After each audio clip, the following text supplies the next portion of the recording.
जेके पढ़ियल लिखियल दोस्त आऊं हिते मुझे पढ़िया वेठा आहिनि फकीर साधन पर मूंखां अखियूं मिलाइण ॾे हिते को मुमताज चांजो वेठो आहे हितां 15 किलोमीटर परे वेठो मुझी का इंसान इतनी वेझड़ाई कोन आई या हिन जा साथी ॿिया अल्ताफ वारा ॿिया सभु अल्ताफ बि वेठो आहे शायदि ये मिस्कीन पोरियत हर रहारिया हिननि जॾहिं मुंहिंजो पहिरियों दफ़ो दावत कई 2-3 दफ़ा चयो मां कोन वियुसि हिननि खे इहा बि ख़बर कोन्हे त कंहिंजी आजी आहे कीअं कबी आहे पर हिननि जे अखियुनि में हिननि जे इज़हार में वो अंदाज़ खणी कहिड़ो हो लफ़्ज़ कहिड़ा हुआ पर हिननि वटि प्यार ई प्यार हो पोइ जॾहिं मां हिनजो ॻोठ ॾिसो त हिननि खे इहा ख़बर कोन्हे त गुलनि जूं पतियूं पटिबियूं आहिनि ऐं उहे पतियूं उछलाइबियूं आहिनि हिननि गुलनि जा ॻोढ़ा मुंहिंजे मुंहं में हया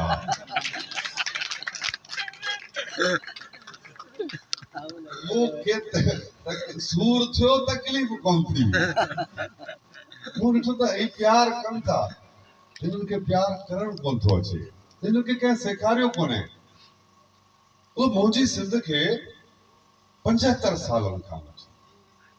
जॾहिं खां नाम निहाद आज़ादी मिली आहे तॾहिं खां ॼट ठाहिण लाइ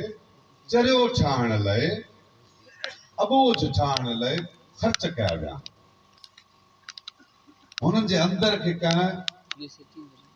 झंझोड़ियो ई कोन्हे छाछोलियो ई कोन्हे हुननि खे कंहिं मोहबत जी प्यार जी गिराकी ॾिनी कोन्हे मूं अखि पटी हुई शऊर जी त मूं पंहिंजे वॾनि जे वाता ॿुधो त जीअं सिंध वारा काफ़र ऐं आऊं बि तॾहिं काफ़र सम्झंदुसि छो त मां जद अमजद खां मुलो आहियां मुंहिंजा वॾा सभु मुला हुआ उहो गाह कंदे बि ख़त मूं पूरो ॾींदा हुआ